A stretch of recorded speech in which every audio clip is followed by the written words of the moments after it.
देखिए यहाँ पे इस वीडियो लेक्चर में हम आज बात करने वाले हैं इलेक्ट्रिक पोटेंशियल के बारे में। Electric potential of solid non conducting sphere के बारे में।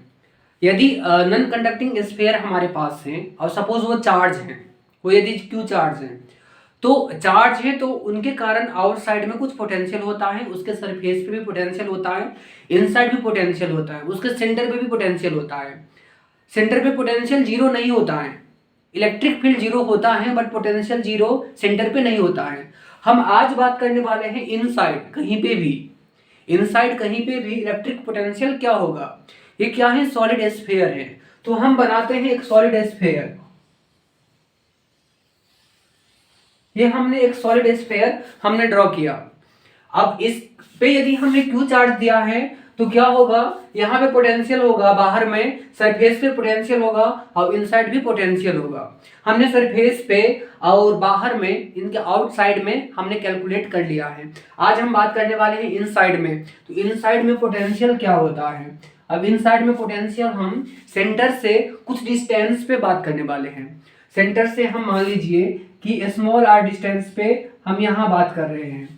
सेंटर से हम स्मॉल आर डिस्टेंस पे बात कर रहे हैं तो यह इस पॉइंट पे पोटेंशियल क्या होगा, इस पॉइंट पे पोटेंशियल क्या होगा।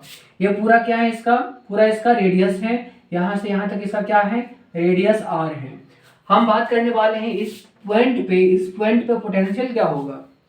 तो पोटेंशियल निकालने के लिए हम क्या करते हैं, एक यूनिट पॉजिटिव चार्ज को इन्फिनिटी से इस पॉइंट तक लाएंगे। ये पॉइंट सपोज P है तो इस P पॉइंट तक लाएंगे और इस यूनिट पॉजिटिव चार्ज को इन्फिनिटी से P पॉइंट तक लाने में जो हमको वर्क डन करना पड़ता है वही क्या होता है, इस पॉइंट का पोटेंशियल। तो इन्फिनिटी यहाँ पे है, सपोज एक यूनिट पॉजिटिव चार्ज को जिसका Q का वैल्यू 1 है, इसका चार्ज का वैल्यू 1 कूलम है, इसको हम इन्फिनिटी से इस पॉइंट पे लाते हैं। तो इस पॉइंट पे लाने के लिए सपोज ये पॉइंट यहाँ से कुछ डिस्टेंस पे है, तो यहाँ से यहाँ तक लाने के लिए यहाँ पे क्या वर्क डन हमको करना पड़ेगा। तो वर्क डन जो करना पड़ेगा छोटा सा dw सपोज वर्क डन करना पड़ेगा। ये जो वर्क डन होगा, यदि चार्ज को हम उठा के एक यूनिट पॉजिटिव चार्ज को जिसका वैल्यू 1 है, 1 कूलम है, यदि यहाँ से यहाँ तक लाएंगे, इस पॉइंट तक लाएंगे, तो देखिए आउटसाइड अलग इलेक्ट्रिक फील्ड है, इनसाइड अलग इलेक्ट्रिक फील्ड है और इलेक्ट्रिक फील्ड के कारण यहाँ पे आउटसाइड अलग फोर्स लगेंगे और इनसाइड अलग फोर्स लगेंगे। हम जानते हैं कि यहाँ पे डिफरेंट टाइप्स के हमको इलेक्ट्रिक फोर्स का सामना करना पड़ेगा। आउटसाइड में यहाँ पे अलग इलेक्ट्रिक फोर्स है और इनसाइड यदि यहाँ से हम चार्ज को ला रहे हैं तो यहाँ पे अलग फोर्स लगेगा चार्ज पे और अंदर में अलग फोर्स लगेगा। हम जानते हैं कि वर्क डन निकालने के लिए हमको फोर्स फाइंड करना पड़ेगा। हम आउटसाइड के बारे में बात करेंगे तो सपोज इधर से आउटसाइड में आ रहे हैं तो यहाँ पे जो इलेक्ट्रिक फोर्स होगा वो इलेक्ट्रिक फोर्स क्या होगा, हम मानते हैं F1। तो ये F1 जो होगा ये क्या होगा, KQ अपॉन एक्स स्क्वायर। यदि हम x डिस्टेंस पे यदि बात कर रहे हैं, इस पॉइंट से हम सपोज एक डिस्टेंस ले रहे हैं, यहाँ से यहाँ का हम x ले रहे हैं, छोटा सा स्मॉल dx एलिमेंट ले रहे हैं। यदि इस पॉइंट से हम x डिस्टेंस पे, तो इस पॉइंट से यदि हम x डिस्टेंस पे ले रहे हैं तो क्या होगा, ये dx एलिमेंट में हम ला रहे हैं तो इस पे जो फोर्स लगेगा, हमको लाने में जो फोर्स का सामना करना पड़ेगा, ये F1 KQ by x square. अब इनसाइड में जो फोर्स होता है वो अलग होता है, वो होता है KQ small x KQ x upon capital RQ। ये फॉर्मूला से आता है, इलेक्ट्रिक फील्ड आता है, इलेक्ट्रिक फोर्स, इलेक्ट्रिक फील्ड। जैसे कि हम इलेक्ट्रिक फील्ड फाइंड कर लेते हैं, इलेक्ट्रिक फोर्स भी फाइंड हो जाता है। वो जहाँ जहाँ पे इलेक्ट्रिक फील्ड है वहाँ पे इलेक्ट्रिक फोर्स लगेगा, वो चार्ज का मैग्नीट्यूड से मल्टीप्लाई कर देते हैं इलेक्ट्रिक फील्ड को तो फोर्स आ जाता है। तो देखिए dw जो हो जाएगा ये हो जाएगा F1, हम F1 वो माने हैं F1 इंटू dx, ठीक है ना, ये हो जाएगा। इसका लिमिट क्या है, इस इन्फिनिटी से लेकर के सरफेस तक एक जैसा फोर्स लगेगा। तो इन्फिनिटी से लेकर के और यहाँ पे सरफेस तक, सरफेस क्या है यहाँ पे, सरफेस तक सेंटर से सरफेस का डिस्टेंस क्या है, कैपिटल R है। तो इन्फिनिटी से हम कैपिटल R तक लिमिट यहाँ पे पुट कर दे रहे हैं। इसके बाद हम आगे आएंगे, प्लस ले रहे हैं, आगे आएंगे इस पॉइंट से सरफेस से लेकर के और ये P पॉइंट तक, सपोज हम इसको P मान लेते हैं, इस पॉइंट को हम P मान लेते हैं। तो सरफेस से लेकर P तक हम आते हैं तो हमको अलग इलेक्ट्रिक फील्ड का या इलेक्ट्रिक फोर्स का हमको सामना करना पड़ रहा है, और ये फोर्स हम F2 मान लेते हैं, F2 इंटू dx, ठीक है ना। यहाँ पे छोटा सा एलिमेंट लेके यहाँ पे भी वैसे ही हम करेंगे। तो dx का वैल्यू क्या हो, यहाँ पे लिमिट जो पुट करेंगे सेंटर से इस डिस्टेंस पे r, और यहाँ से ये डिस्टेंस स्मॉल r, तो capital R to small r यहाँ पे लिमिट हम पुट कर दे रहे हैं। अब F1 क्या है, वो F1 है, और F2 क्या हो जाएगा, यहाँ पे जो F2 हो जाएगा वो होगा KQ small x upon capital RQ। ये इनसाइड इलेक्ट्रिक फील्ड होगा, चाहे आप इलेक्ट्रिक फोर्स बोल सकते हैं। कब बोल सकते हैं इलेक्ट्रिक फोर्स, जब चार्ज का मैग्नीट्यूड 1 होगा। यहाँ पे भी इलेक्ट्रिक फोर्स कब बोल सकते हैं, ये तो इलेक्ट्रिक फील्ड होता है, बट इससे को 1 कूलम से मल्टीप्लाई कर देंगे तो इलेक्ट्रिक फोर्स आएगा, क्योंकि F इक्वल टू होता है KQ1Q2/R²। अब Q2 क्या है, यहाँ पे भी 1 है, और यहाँ पे भी क्या है Q2, यहाँ पे भी 1 है। तो ये चीज आपको यहाँ पे ध्यान देना पड़ेगा।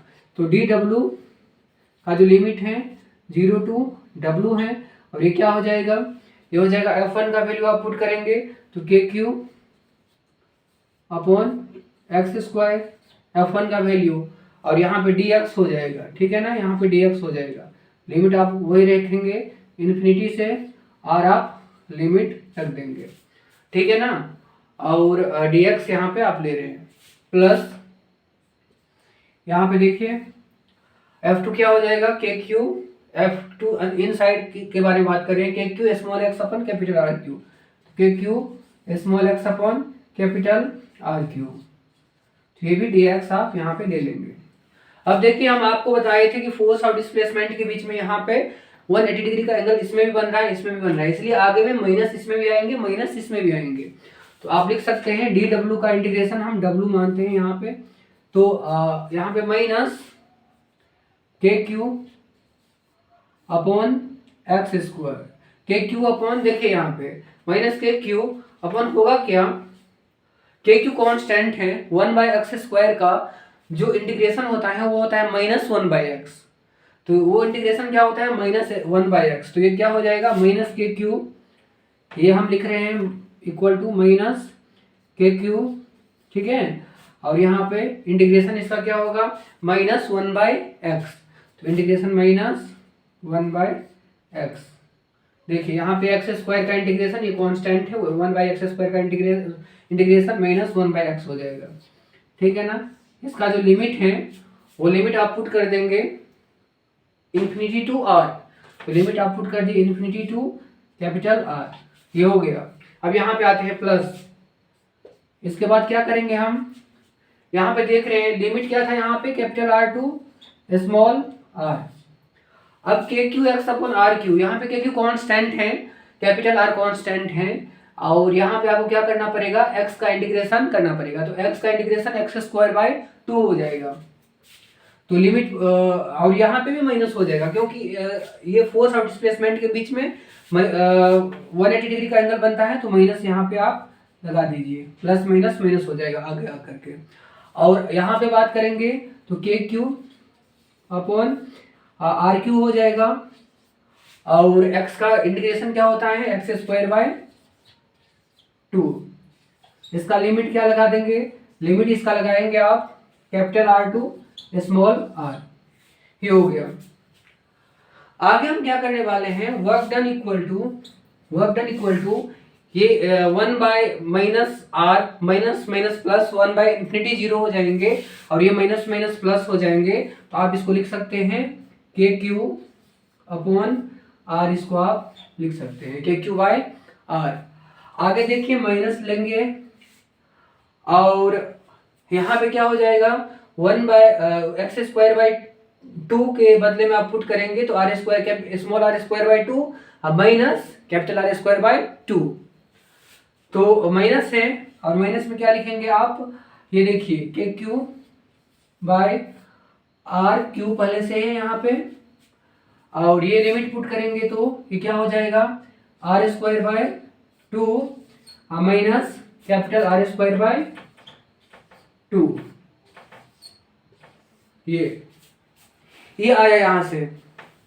अब एक बार आप क्या करेंगे, के क्यू यहाँ से कॉमन ले लेंगे तो वर्क डन क्या हो जाएगा, के क्यू कॉमन ले लेंगे तो वर्क डन जो हो जाएगा के क्यू कॉमन ले लेंगे और यहाँ से क्या हो जाएगा 1 बाय ये जो हो जाएंगे ये 1 बाय स्मॉल आर, ठीक है ना, 1 बाय स्मॉल आर हमने के क्यू कॉमन ले लिया माइनस हो जाएगा 1 बाय आर क्यू को हम इससे मल्टीप्लाई कर देते हैं, माइनस अभी प्लस है, प्लस माइनस माइनस हो जाएगा और माइनस में क्या हो जाएगा के क्यू को हमने कॉमन ले लिए हैं तो आर स्क्वायर अपॉन नीचे में 2 कैपिटल आर क्यूब ये हो जाएगा, ठीक है।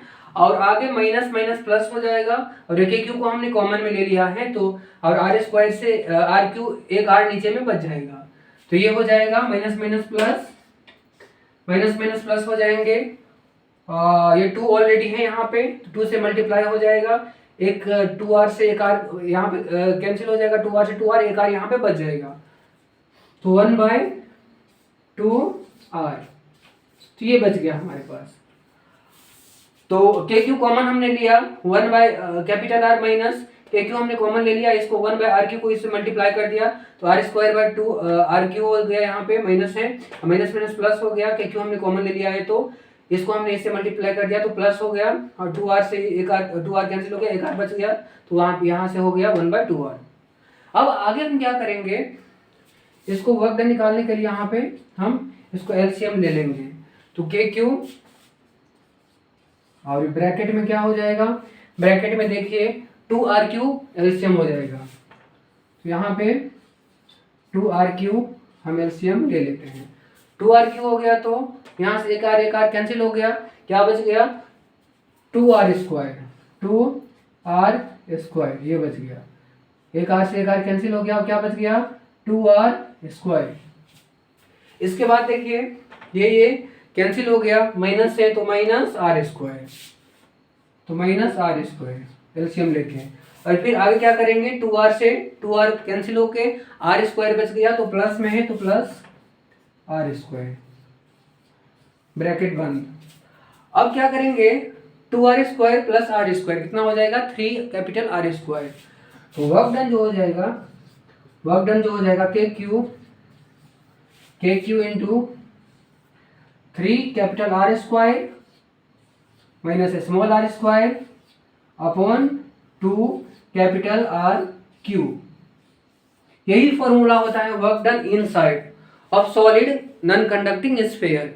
अब वर्क डन हम तो पता है, वर्क डन हमने पता कर लिया, अब हम इलेक्ट्रिक पोटेंशियल भी पता कर सकते हैं, work done per unit charge को लाने में जो वर्क डन करना पड़ता है तो क्यू चार्ज को डब्ल्यू वर्क डन करना पड़ेगा, यूनिट पॉजिटिव चार्ज को डब्ल्यू बाई क्यू, अभी इक्वल टू क्या होता है डब्ल्यू बाई क्यू तो भी इक्वल टू क्या हो जाएगा डब्ल्यू बाई 1 तो यहाँ से 1 से डिवाइड कर देंगे तो पोटेंशियल भी क्या हो जाएगा v equal to K Q into 3r square capital R square minus small R square upon 2 capital R cube ये हो जाएगा।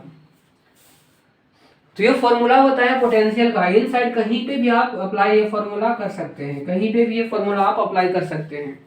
ये फॉर्मूला सेंटर पे या सेंटर से किसी भी डिस्टेंस पे आप अप्लाई कर सकते हैं, K Q into 3r square minus R square upon 2r cube, K Q into 3r square minus R square upon 2 capital R cube.